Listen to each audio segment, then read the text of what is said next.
Bonjour à toutes et bonjour à tous, très chères auditrices, très chers auditeurs, très heureux de vous rencontrer une nouvelle fois dans un épisode vraiment spécial. Là, on va parler on va dire d'un petit type de format que je n'avais jamais fait avant. L'idée m'est venue d'un abonné en fait qui m'avait laissé un commentaire par rapport au Tardis. Et donc du coup, ça m'a donné une idée, qui m'est venue comme ça, c'est de créer vraiment complètement un épisode qui est dédié à la création intégrale d'un environnement, d'une machine, d'une technologie, voilà, vraiment de A à Z pour essayer d'explorer un peu toutes les possibilités, tout ce qui est potentiellement possible de faire avec cette machine ou avec cette technologie ou avec ce vaisseau. Et là, vraiment se pencher sur l'Exonavis. Donc je disais l'Exonavy parce que je le disais un peu en mode anglais. Mais si vous faites des recherches sur internet et que vous tapez Exonavy, vous allez taper sur les trucs thérapeutiques, des médicaments, machin. Alors que je l'avais pas fait exprès, j'ai fait des recherches juste après et je me suis dit merde, mais en fait le mot existe déjà. Donc voilà, on va s'en tenir au mot Exonavy et c'est comme ça qu'on va appeler ce vaisseau. Alors j'ai créé, vous allez avoir différents types de vaisseaux spatials que vous allez voir. Hein. Donc d'un point de vue extérieur, il sera à chaque fois différent. On va dire que c'est une version différente à chaque fois du vaisseau. Tout simplement parce que, comme on l'a dit, hein, quand on rentre en fait dans ce Tardis ou dans ce vaisseau spatial qui fait office de Tardis, eh bien on peut rentrer dans des dimensions supplémentaires et donc du coup on n'a pas besoin d'avoir un vaisseau énorme, on peut avoir un vaisseau plus petit et dès lors qu'on rentre dans une pièce centrale, on peut atteindre par exemple d'autres pièces autour de cette pièce centrale dans différentes dimensions et avoir donc accès à des places, à des planètes, à des lunes, tout un tas d'endroits différents pour pouvoir augmenter l'espace à l'intérieur du vaisseau. Donc en plus des caractéristiques principales que j'ai déjà décrites, on va dire que j'ai déjà décrites là brièvement, hein, il y a d'autres caractéristiques que je vous ai détaillées et vous allez voir, on va rentrer vraiment dans le détail. Les images selon moi sont magnifiques, je vais vous montrer l'intérieur du vaisseau.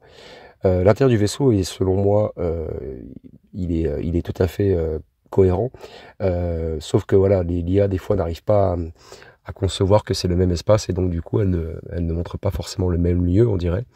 Mais bon, c'est pour vous donner un peu l'idée de l'épisode, quoi. Alors cet épisode il va se concentrer uniquement sur une alternative au Tardis qu'on peut avoir dans Doctor Who. Donc commençons déjà par on va dire une description un petit peu de ce que va composer cet épisode.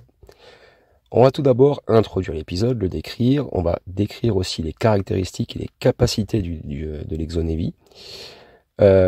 Ensuite, nous allons parler de l'espace intérieur qui sera extensible.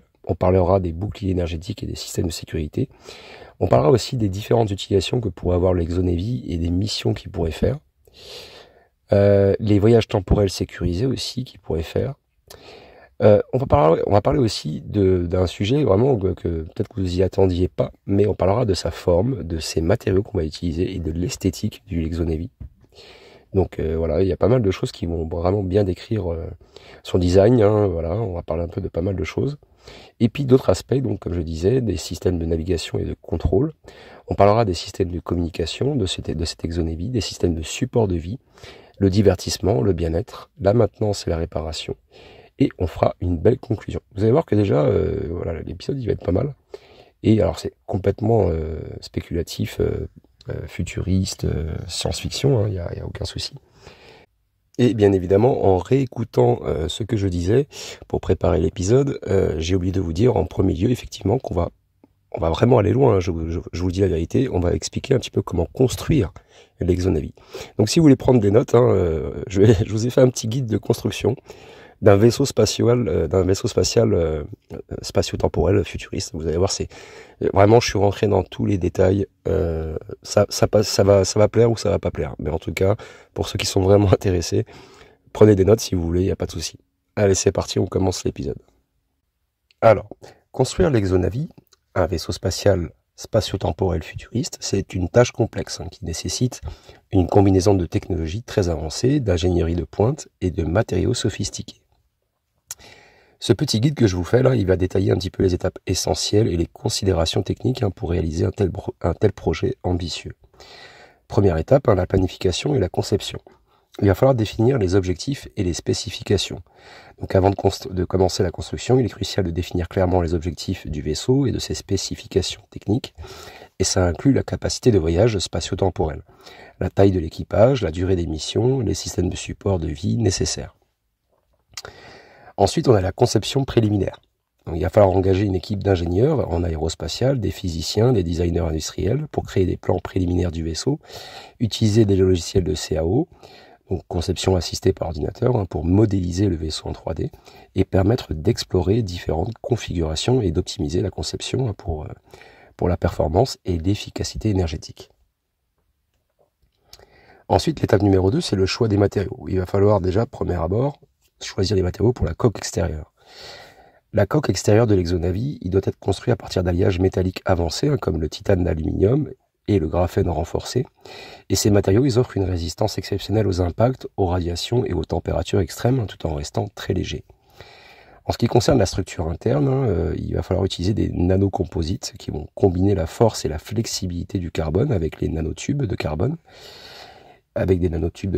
et ces matériaux ils permettront une robustesse accrue et une adaptabilité aux différentes sections du vaisseau.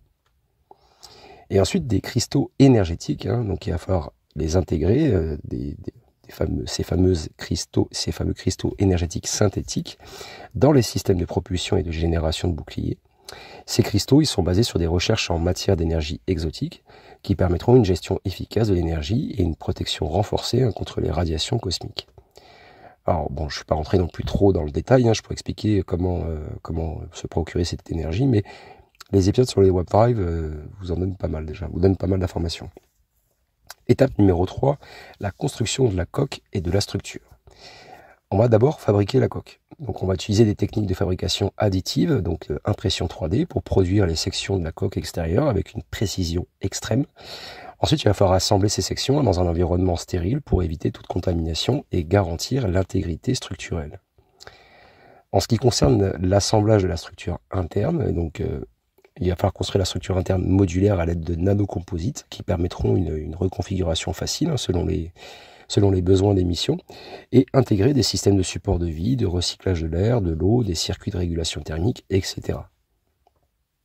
Étape numéro 4, l'installation des systèmes de propulsion. Tout d'abord, la propulsion à distorsion spatiale. Il va falloir installer les moteurs à distorsion spatiale qui sont basés sur le concept d'Alcubierre Drive. Donc, j'ai déjà fait un épisode vraiment très complet là-dessus. Je vous mettrai la fiche si besoin. Ces moteurs, donc, ils nécessitent des champs de distorsion générés par des systèmes énergétiques très avancés qui utilisent de la matière exotique avec une densité d'énergie négative pour stabiliser la bulle de distorsion. Donc je vous avais déjà expliqué dans ces épisodes, il me semble, qu'il fallait l'énergie d'une planète entière comme Jupiter pour créer une bulle warp. Ensuite, en ce qui concerne la génération de trous de verre, donc le vaisseau sera équipé d'un générateur de trous de verre. Donc il va l'intégrer, ce vaisseau, qui sera capable de créer des ponts temporaires entre des points distants de l'univers. Et il va utiliser de la matière exotique et des particules virtuelles pour maintenir l'ouverture du trou de verre et assurer la stabilité des passages. J'ai pas fait trop d'épisodes sur les trous de verre, c'est vrai. Il va falloir que je m'y penche un peu plus dessus. Étape numéro 5, quant à la construction, c'est l'intégration des systèmes d'intelligence artificielle. Donc il va falloir une IA de navigation qui sera... on va implémenter l'IA en fait, que moi j'ai nommé Astra. Et elle va gérer la navigation, les systèmes vitaux de l'équipage, les protocoles de sécurité. Et Astra, en fait, elle doit être capable d'apprendre et de s'adapter en temps réel. Donc, elle fera du deep learning en temps réel.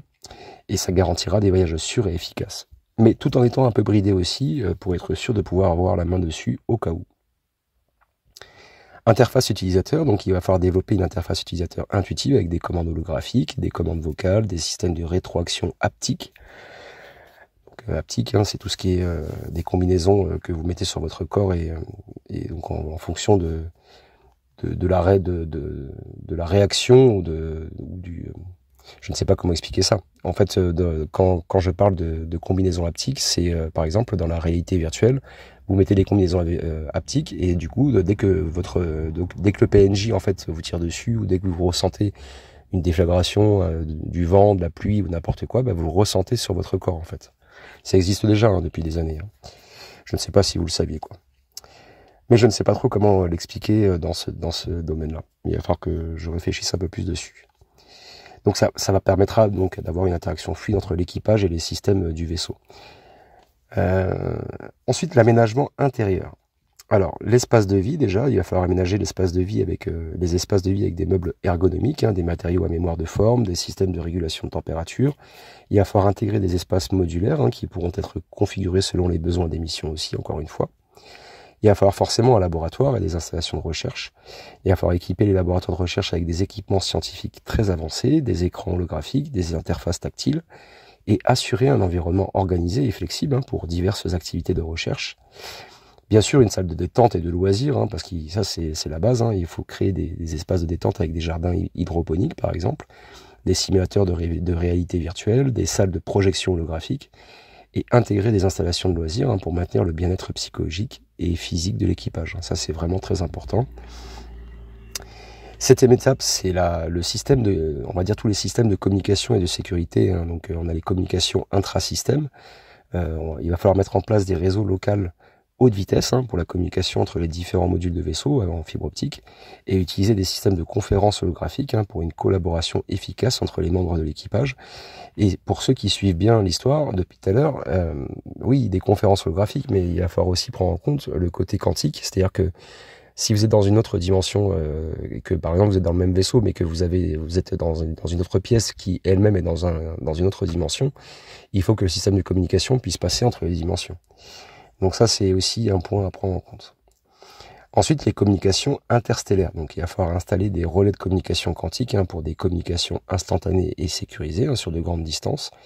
Et donc utiliser aussi des antennes de transmission subspatiale pour envoyer et recevoir des signaux à travers le superespace, enfin l'hyperespace ou le subespace, comme on peut dire. Ensuite, il va falloir aussi, pour ce point numéro 7, les systèmes de sécurité. Il va falloir intégrer des boucliers énergétiques pour protéger le vaisseau contre les radiations cosmiques et les micrométéorites, parce qu'il y en a énormément. Ça dépend des environnements, des endroits en fait spécifiques des galaxies. Et il va falloir installer des capteurs et des systèmes de surveillance pour détecter et corriger les anomalies spatio-temporelles et mettre en place des protocoles stricts pour gérer les voyages temporels et éviter les paradoxes. Alors ça oui, mais de toute façon, rien que pour ça déjà à mon avis, ça va prendre des centaines et des centaines d'années parce que à moins qu'on rentre dans un système capitaliste où t'as plus le choix, où on fait ce que tu dis et fais pas ce que je fais, mais je fais ce que je veux. Et oui, on pourrait se retrouver dans il faut faire gaffe, c'est pour ça qu'il faut bien voter, il faut faire attention. Bref. Étape numéro 8, c'est les tests, tous les tests et la validation de tout ce qui a été fait et pris en compte dans toute la conception de la construction. Tout d'abord, tester dans un environnement contrôlé. Donc, il va falloir faire des tests rigoureux dans un environnement contrôlé pour vérifier la fonctionnalité des systèmes de propulsion, de navigation, de support de vie. Il va falloir aussi simuler des scénarios de voyage spatio-temporel pour s'assurer que la stabilité et la sécurité du vaisseau soient optimales. Et après, bien sûr, il va falloir les valider dans des conditions réelles. Donc, faire des vols d'essai en conditions réelles pour évaluer les performances du vaisseau dans l'espace et tester les systèmes de communication et de sécurité ainsi que les capacités de voyage interstellaire et temporel.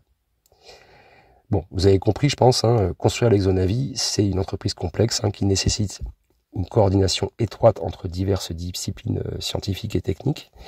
Mais en suivant ces étapes détaillées, il est quand même possible de réaliser un vaisseau de ce type-là, qui serait capable d'explorer les confins de l'univers et de repousser un peu les limites de notre compréhension actuelle. Alors là, c'est pas un peu, c'est énorme. Donc bon, c'est un projet ambitieux qui représente non seulement un exploit technologique, mais aussi une avancée significative vers l'exploration de la colonisation de nouveaux mondes. Voilà, donc déjà on a juste fait le premier point, donc je vous ai dit ça va durer un peu de temps. Maintenant on va s'intéresser aux caractéristiques et aux capacités, et en premier lieu à la propulsion à distorsion spatiale. Alors, la propulsion à distorsion spatiale. L'Exonavi, il utilise une version avancée du concept d'Alcubierre Drive, théorisé par le physicien mexicain Miguel Alcubierre en 1994. J'ai déjà fait un épisode complet là-dessus, sur les warp drives.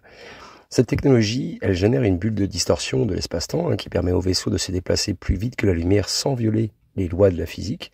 Et la bulle, en fait, elle comprime l'espace devant le vaisseau et s'étend derrière lui, et ça crée un effet de déplacement très rapide. Alors, fonctionnement technique. Alors, je survole, ce n'est pas une description complète. Déjà, il y a un mécanisme de distorsion, donc il y a un champ de distorsion qui est généré par des systèmes énergétiques très avancés, qui vont créer en fait une différence de pression entre l'espace-temps autour du vaisseau. Après, il y a l'énergie exotique qu'il faut prendre en compte, c'est donc une utilisation de matière exotique hypothétique, qu'on pense hypothétique, qu'on pense qu'elle existe, avec une densité d'énergie négative pour stabiliser la bulle de distorsion. Et ensuite, bien sûr, il va falloir contrôler la bulle, et donc il faudra des ordinateurs quantiques qui gèrent les fluctuations de la bulle et qui assurent un voyage stable et précis. Mais ça, dans les épisodes des Warp Drive, j'ai vraiment fait des épisodes très complets où j'explique vraiment tout de A à Z. Donc je vous invite à y aller si vous avez besoin de plus de précision. En ce qui concerne les trous de verre traversables, l'ExoNavy, en fait, il est équipé d'un générateur de trous de verre qui est basé sur des théories en relativité générale. Les trous de verre, c'est des tunnels en fait hypothétiques de l'espace-temps qui peuvent relier des points distants de l'univers. Et donc, on va parler aussi de stabilisation et d'utilisation. En ce qui concerne la matière exotique, l'énergie négative et la navigation et sécurité, on peut en parler longuement, mais encore une fois, tout ça c'est dans les Warp Drive, donc si ça vous intéresse, allez-y.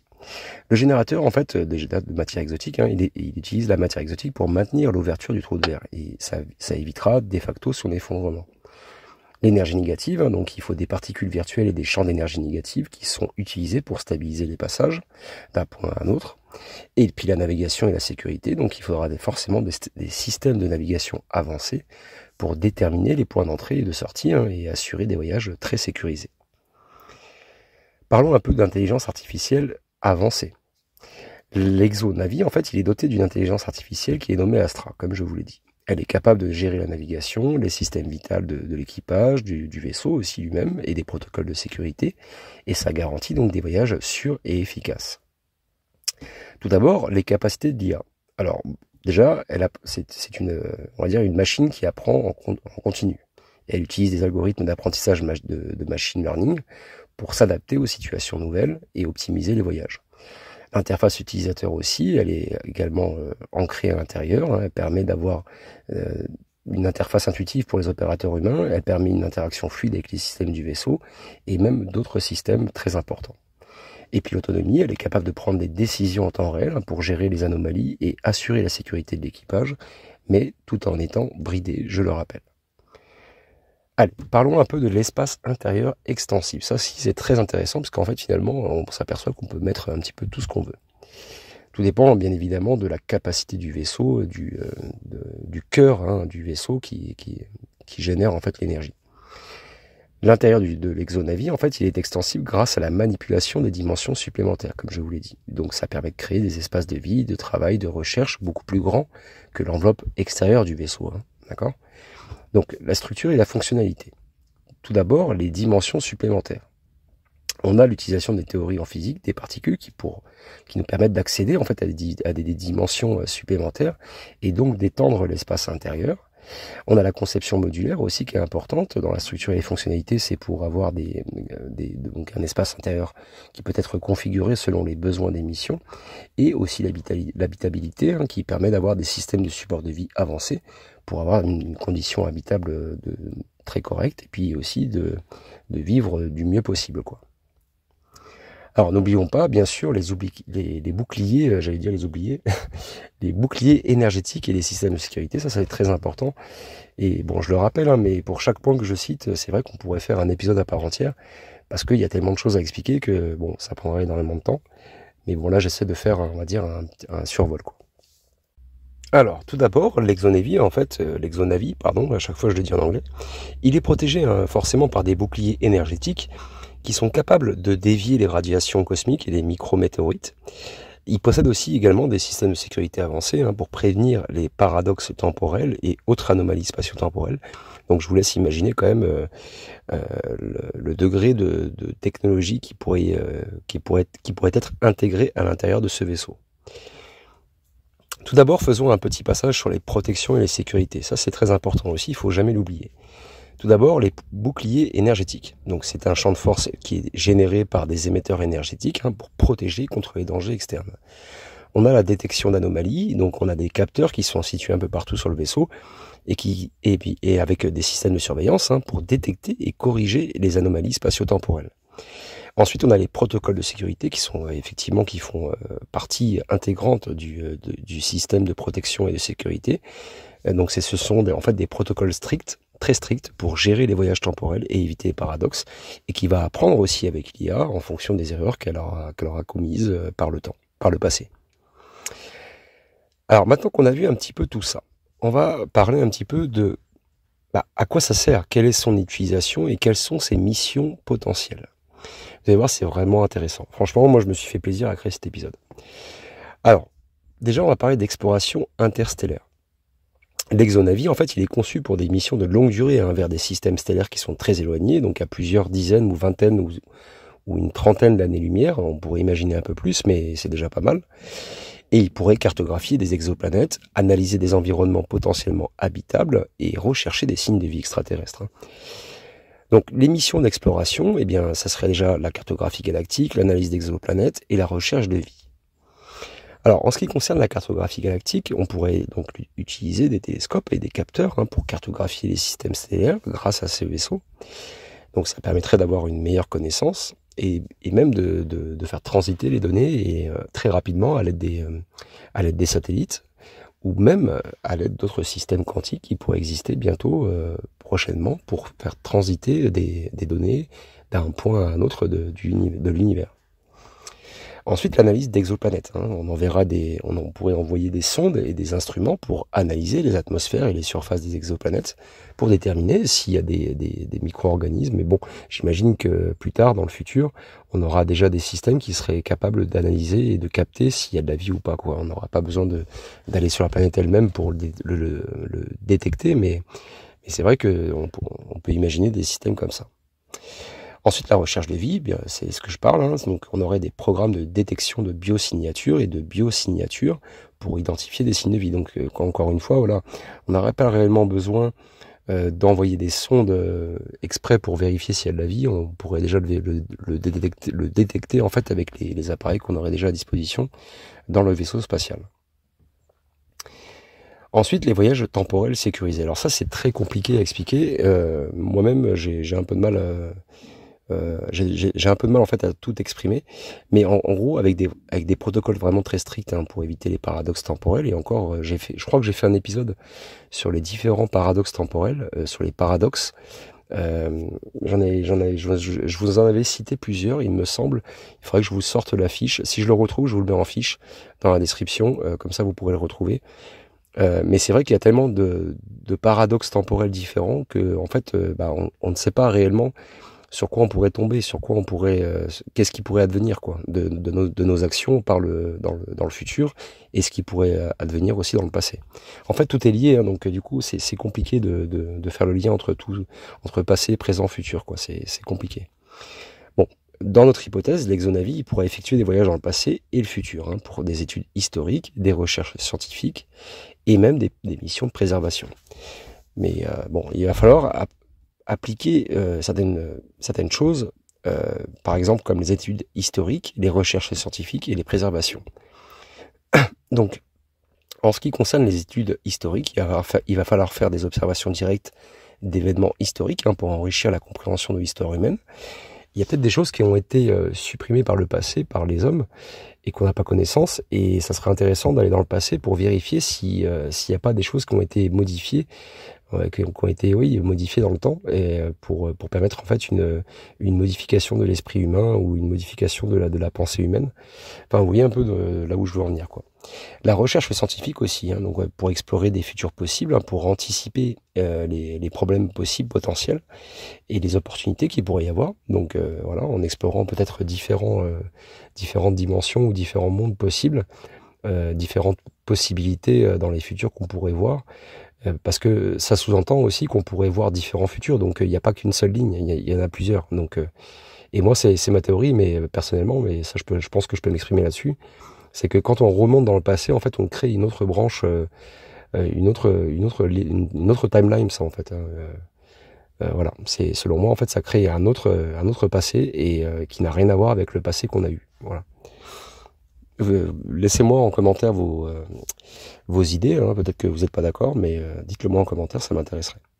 Et la préservation, donc il va falloir intervenir pour protéger les espèces menacées ou les sites historiques importants, et même les civilisations qui seraient en construction, en évolution. Hein. Il va falloir faire gaffe quand même, si on est capable de faire ce genre de choses, il va falloir faire gaffe que dans les systèmes qu'on ira voir, il faudra faire attention à ne pas perturber l'évolution d'une espèce ou d'une espèce hein, qui pourrait évoluer, qui pourrait n'être qu'au début de son évolution, et voilà, il ne faudrait pas la perturber. Allez, parlons un peu des colonisations et des habitats spatiaux. Donc l'exonavie il pourra servir aussi de base pour établir des colonies sur des planètes lointaines. Hein. Donc son espace intérieur extensible, il permettra de transporter des équipements et des ressources nécessaires hein, pour soutenir la vie humaine dans des environnements extraterrestres. Et je pense que vous vous en doutiez de toute façon, hein, forcément. Hein, si on peut créer une infinité de pièces, forcément on peut mettre une infinité de matériaux à l'intérieur. Et donc du coup, dès qu'on se pose quelque part, on peut récupérer tout un tas de choses au même point. Et c'est très facile. Donc pour la colonisation, ça permettra l'installation de base, le support de vie, l'exploration et l'expansion de la vie humaine. Donc le transport et l'assemblage de modules de colonisation sur des planètes habitables sera possible. Les systèmes de recyclage d'air et d'eau, de production alimentaire en milieu clos sera possible également. Et l'expansion progressive des colonies hein, pour créer des habitats permanents sera possible également, forcément. Voilà.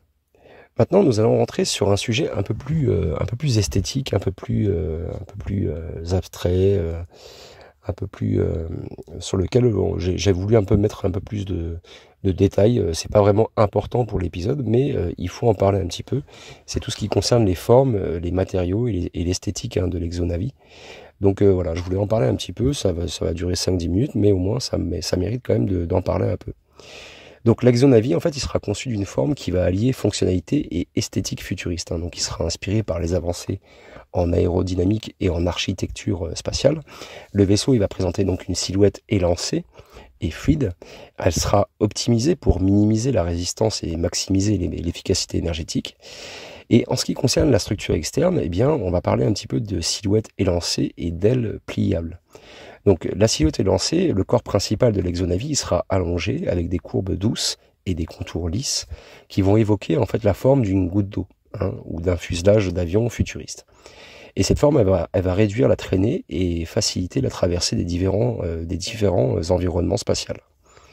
Les aires pliables, quant à elles, elles seront rétractables et seront intégrées de panneaux solaires et de capteurs qui vont se déployer lorsque le vaisseau est en vol ou même en étant stationnaire. Et ces ailes, elles ajouteront aussi la stabilité et la maniabilité de l'exonavie. Les matériaux utilisés, il sera construit avec des matériaux de pointe hein, qui seront sélectionnés par leur légèreté, leur résistance et leurs propriétés uniques, qui vont répondre en fait à des exigences de voyage spatio-temporel. Donc matériaux de construction, moi j'ai vu les alliages métalliques avancés, les nanocomposites et les cristaux énergétiques. J'en ai déjà parlé tout à l'heure, mais si vous avez besoin d'y revenir, retournez-y, je ne vais pas y revenir. J'en ai déjà parlé. En ce qui concerne l'esthétique du vaisseau et des couleurs. Alors l'esthétique de l'exonavie, en fait, il va refléter à la fois son avancement technologique et son rôle d'explorateur hein, des confins de l'univers. Donc l'apparence du vaisseau, il est conçu pour inspirer l'émerveillement et la curiosité, hein, tout en étant fonctionnel et ergonomique.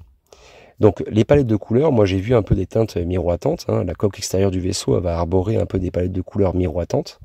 Ça va varier un petit peu du bleu électrique à l'argenté métallique. Ces teintes elles vont changer subtilement en fonction de l'angle de la lumière, hein, et ça va donner au vaisseau une apparence dynamique et vivante. En ce qui concerne l'accent lumineux, il y aura des bandes lumineuses hein, le long de la coque et des ailes qui vont ajouter des accents de couleurs, comme le vert néon et le violet cosmique. Et ces lumières, en fait, elles vont servir à la fois à des fins esthétiques et fonctionnelles. Ça va aider à la navigation hein, et à la signalisation dans l'espace.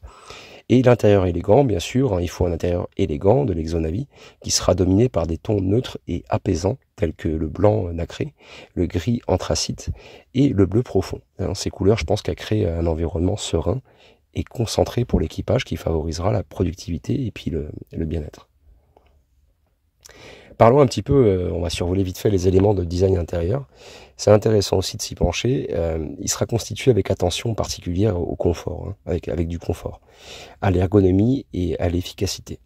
Donc ça va intégrer des technologies avancées hein, dans chaque aspect de design. Et donc il y aura déjà de premier abord l'espace de vie et de travail. Donc il y aura une modularité, et les espaces intérieurs seront modulaires. Ils permettront une reconfiguration facile hein, selon les besoins des missions. Et il y aura des murs et des cloisons amovibles hein, qui permettront de transformer rapidement les espaces de travail en zone de repos ou de recherche. On aura forcément une technologie intégrée. Hein. Chaque espace il sera intégré de technologies vraiment intelligentes, comme des écrans holographiques, des interfaces tactiles, des systèmes de contrôle par la pensée, etc. Je vous en passe. Donc ces technologies elles permettront une interaction fluide avec les systèmes du vaisseau, quoi. Et puis bien sûr, profitons-en du confort et de l'ergonomie. Les sièges et les lits seront conçus pour offrir un soutien optimal. Ça utilisera des matériaux à mémoire de forme avec des systèmes de régulation de température, des espaces de détente hein, qui vont inclure des jardins hydroponiques ou même des vrais jardins, pourquoi pas, ou des planètes entières, et même des zones de loisirs hein, pour le bien-être de l'équipage. Allez, maintenant parlons un petit peu du design écologique et durable. L'Exonavi, en fait, il va intégrer des principes de durabilité et d'efficacité énergétique. Et ça fera de lui un modèle vraiment de technologie écologique hein, dans l'exploration spatiale. Les systèmes écologiques. Déjà, on a le recyclage et la récupération, on a l'énergie renouvelable et les matériaux respectueux de l'environnement. Donc il y aura des systèmes avancés de recyclage de l'eau et de l'air hein, qui vont assurer une utilisation durable des ressources. Ça minimisera les déchets et maximisera l'autosuffisance. Les énergies renouvelables, il y aura des panneaux solaires qui seront sur les ailes, qui fourniront en fait une source d'énergie renouvelable hein, qui sera complétée par des réacteurs à fusion pour des besoins énergétiques bien plus élevés. Et puis il y aura aussi des cristaux énergétiques hein, qui permettront de stocker et de distribuer l'énergie de manière efficace. Et après, il y a les matériaux qui seront utilisés dans cette construction, qui seront choisis pour leur impact minimal, tant d'ailleurs dans leur production que dans leur recyclabilité. Allez, on entre un petit peu sur d'autres aspects techniques de l'Exonavi. Vous allez voir, on rentre un peu dans le détail, mais ça mérite quand même d'en parler. En plus des caractéristiques principales que j'ai déjà décrites pour cette Exonavi, il y a d'autres aspects que je voudrais décrire avec vous et qui méritent quand même une attention particulière pour vraiment offrir une version complète, une vision complète et détaillée de cette machine de voyage spatio-temporel très futuriste. Tout d'abord, il faut rajouter les systèmes de navigation et de contrôle. Tout d'abord, on aura donc la navigation interstellaire. Hein. Il sera équipé d'un système de navigation de pointe qui permettra une exploration hein, précise et sécurisée de l'espace et de l'univers entier. Et donc, on aura besoin de technologies de navigation. On aura l'astrogation avancée, que j'appelle, l'IA d'assistance et les capteurs et radars. L'astrogation avancée, c'est l'utilisation en fait de cartes stellaires tridimensionnelles et d'algorithmes d'astrogation pour planifier et optimiser les trajets interstellaires. D'accord ? C'est une grande carte interactive en 3D en fait et holographique qui permet de te montrer un petit peu et d'être intelligente hein, et de te montrer le meilleur trajet. Donc bien sûr, il faut intégrer là-dedans une IA d'assistance. Donc on aura l'intelligence artificielle Astra qui fournira des mises à jour en temps réel hein, sur les trajectoires et les conditions environnementales et qui va ajuster en temps réel les paramètres de vol pour maximiser l'efficacité et le confort de l'équipage, quoi. Et puis après, il y aura tout un tas de capteurs et de radars à haute résolution hein, et à longue portée qui seront on va dire, potentiellement capables de détecter tous les obstacles potentiels, les champs gravitationnels et les objets célestes. Voilà, il y a pas mal de choses qu'il faudra qu'elles prennent en compte. J'étais en train d'y réfléchir en fait. Après, bien sûr, on a besoin d'une interface de contrôle. Donc, les systèmes de contrôle de l'Exonavi sont conçus pour être intuitifs et ergonomiques. Hein.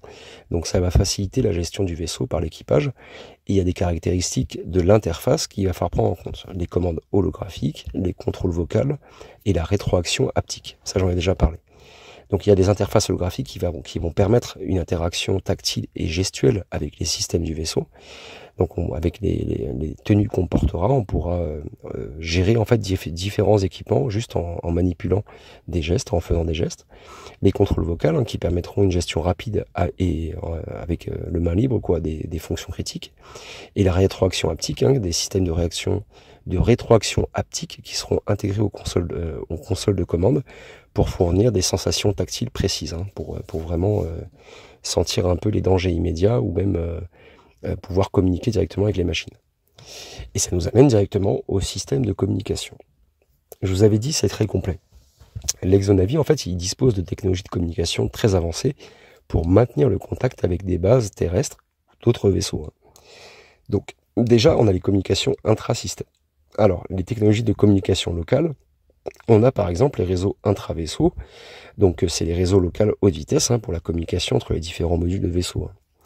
Donc ça, c'est hyper rapide. On a les conférences holographiques, hein, donc c'est la capacité d'organiser des réunions holographiques pour une collaboration efficace entre les membres de l'équipage, donc de différentes dimensions à une autre, hein, parce que dans le vaisseau, je vous rappelle, on a plusieurs pièces qui concernent différentes dimensions, donc on pourrait avoir plusieurs dimensions. Alors je ne sais pas si on peut avoir jusqu'à 11 pièces différentes, peut-être qu'on est limité sur la quantité de pièces qu'on pourrait avoir, mais c'est peut-être limité aussi en fonction du moteur en fonction du moteur du vaisseau spatial, hein. Peut-être que lui-même en fait peut gérer le nombre de dimensions qu'il peut accumuler, tout dépend de sa puissance, il faut le voir. Ensuite, on a les communications interstellaires, donc là c'est la technologie de communication à longue distance, et donc là on a besoin de relais de communication quantique et d'antennes de transmission subspatiale. Donc l'utilisation de l'intrication quantique, elle sera utile pour les communications instantanées et sécurisées, hein, dans des grandes distances. Et les antennes de transmission spatiale, elles seront capables d'envoyer et de recevoir des signaux à travers le subespace. Et ça permettra des communications rapides, hein, même au-delà de vastes distances interstellaires. On parle en dizaines de milliers d'années-lumière ou en dizaines d'années-lumière. Ensuite, on parle de système de support de vie. Alors ça, c'est intéressant aussi d'en parler. Il sera donc équipé, l'Exonavi, de systèmes sophistiqués pour assurer la survie et le confort de l'équipage, hein, sur de longues missions. Ça, c'est très important. Donc on parle déjà d'atmosphère et d'environnement, hein. Il va falloir gérer en fait l'atmosphère. Donc on aura besoin d'un système de recyclage avec un système de recyclage d'air. Donc on aura besoin d'une technologie avancée, hein, pour la recycler, et même pour l'eau aussi. Donc ça assurera donc une atmosphère pure et puis une eau renouvelée en permanence. Et puis le contrôle climatique aussi, hein. Donc on aura besoin d'un système de régulation de température et d'humidité pour maintenir des conditions de vie optimales. Alors encore une fois, là, vous pourriez me dire, si vous êtes vraiment un petit peu piqué sur le point, si on est dans des dimensions supérieures ou dans des dimensions supplémentaires, on pourrait imaginer qu'on est dans des contrôles déjà, dans des environnements déjà contrôlés, et donc on n'aurait pas besoin d'intégrer ça au vaisseau, puisque dans chaque pièce dans laquelle on va pénétrer, on sera dans une dimension différente, et donc du coup on aura un système. Mais peut-être que ce système fera partie d'un tout, hein. C'est quelque chose que je n'ai pas pensé encore. Enfin, je suis en train d'y penser en fait. Mais oui, effectivement, il va falloir y penser. Puisque est-ce que c'est utile d'intégrer au vaisseau tout ce genre de système, alors que dans chaque porte que tu vas traverser, ça te permettra d'aller dans une dimension différente pour accéder à une pièce différente, et donc d'accéder à un matériel, un environnement, des capacités différentes, une technologie différente. Bref, c'est compliqué. Allez, on va continuer sur l'alimentation et la nutrition. Alors là, oui, pour qu'on soit bien d'accord, quand même, on rentre dans un domaine, on arrive à la fin de l'épisode, hein, c'est vraiment un domaine que du bien-être, le divertissement, voilà, comment se faire plaisir un peu dans ce vaisseau. Donc c'est un petit peu optionnel ce que je vais dire, mais on a besoin quand même d'en parler pour être vraiment précis pour cette Exonavi. Alors les technologies de production alimentaire, déjà on a l'agriculture hydroponique. On aura forcément des jardins hydroponiques pour cultiver des légumes, des fruits frais et assurer une alimentation saine et variée. Mais encore une fois, vous pourriez me dire, vu qu'on a accès à différentes dimensions et qu'on peut accéder à différents endroits possibles, potentiels, eh bien on pourrait accéder à des jardins, on pourrait accéder à des arbres, à des mers, à des fleuves, à des rivières, voilà, tout un tas de choses. Bien sûr, tout est possible, hein. Tout est possible maintenant, si effectivement on arrive à exploiter tout ça. Effectivement, on n'aura pas besoin d'avoir autant de matériel pour ce vaisseau-là. Mais c'est quelque chose qu'il faut prendre en compte quand même, je voulais en parler. Et ensuite, on a les synthétiseurs de nutriments, un petit peu comme Retour vers le futur, hein, que je pense que la plupart des anciens connaissent. On aurait des dispositifs qui seraient capables de synthétiser des repas équilibrés à partir de matières matières premières, hein, et qui sont adaptés aux besoins nutritionnels de chaque membre de l'équipage, ou même d'avoir des toutes petites choses. On pourrait imaginer des tout petits produits qu'on pourrait faire grandir d'un coup comme ça au micro-ondes, un peu comme dans Retour le futur. Ensuite, on a les divertissements et le bien-être, hein, et pour garantir le bien-être psychologique et physique de l'équipage, bien sûr, l'Exonavi, il est équipé de diverses installations de loisirs et de détente. On va survoler tout ça vraiment vite fait. Voilà, on a besoin effectivement de cinéma holographique, de simulateurs de réalité virtuelle. Voilà, pour moi c'est vraiment très important, de jardin, d'environnement en vrai dans lequel on peut se reposer et penser à autre chose. Le bien-être et la santé, donc on aura forcément des installations de santé, hein, comme des gymnases d'équipe par exemple, des salles de méditation, des infirmeries très avancées, ou même qui seront équipées bien sûr de technologies médicales de pointe, hein, pour diagnostiquer et traiter les maladies, les blessures. Il y a pas mal de films qui sont sortis dernièrement sur des machines qui seraient capables en gros de réparer ou de régénérer, on va dire, des cellules qui seraient endommagées dans ton corps et qui seraient irréversibles. Là, en tout cas, ça serait possible. Dans ce monde-là, ça serait possible. Dans cette hypothèse-là, je vais y arriver. En ce qui concerne la maintenance et la réparation, il serait effectivement conçu pour être durable, cet Exonavi. Hein, et il serait facile aussi à entretenir. Il y aurait des systèmes automatiques, hein, des petits robots partout, des nanorobots, qui seraient capables de réparer un petit peu toutes les choses qui vont pas. Et ensuite, on aurait des systèmes de maintenance automatisés, donc on aurait par exemple des drones de réparation, des diagnostics prédictifs. Et voilà, donc en ce qui concerne les drones, hein, ça c'est important d'en parler quand même, il serait vraiment autonome, hein, donc capable d'effectuer des réparations et des entretiens réguliers que nous-mêmes on fait, qui seraient un peu rébarbatifs et chiants. Eh bien lui, il serait capable de le faire, et il serait capable de le faire à l'intérieur qu'à l'extérieur du vaisseau, hein. Par exemple, même pour les tâches de nettoyage. Et aussi, on aurait des systèmes de diagnostic intégrés, hein, qui vont détecter les problèmes avant qu'ils ne deviennent critiques. Et ça permettrait une maintenance proactive. Voilà. Donc, je pense que vous l'avez compris, hein, ça fait quand même 40 bonnes minutes là qu'on parle. L'Exonavi, c'est quand même une meilleure, pour moi, elle est mieux faite même que le TARDIS. Et puis c'est une merveille d'ingénierie et de design futuriste. Je l'ai un peu évolué, un peu amélioré. Voilà, on améliore grandement les capacités du vrai TARDIS. Là, on rentre vraiment dans une spéculation, voilà, je pense que dans 500 ans, 600 ans, on n'y serait pas encore. Et donc ça intègre quand même pas mal une multitude de technologies avancées, hein, pour assurer des voyages spatio-temporels sûrs, efficaces, confortables. Avec sa forme élancée, ce petit Exonavi, il pourrait, avec ses matériaux de pointe, son esthétique de captivante et ses systèmes sophistiqués, il pourrait se promener dans l'espace comme ça, il pourrait être vraiment sympa. Moi, il me ferait, voilà, quand je le vois comme ça en image, ça me donne bien envie. Et ça représente quand même le summum, hein, de ce que pourrait être un vaisseau de voyage spatio-temporel, hein, dans un avenir proche. On parle proche, hein, je parle dans 200, 300 ans, 500 ans peut-être.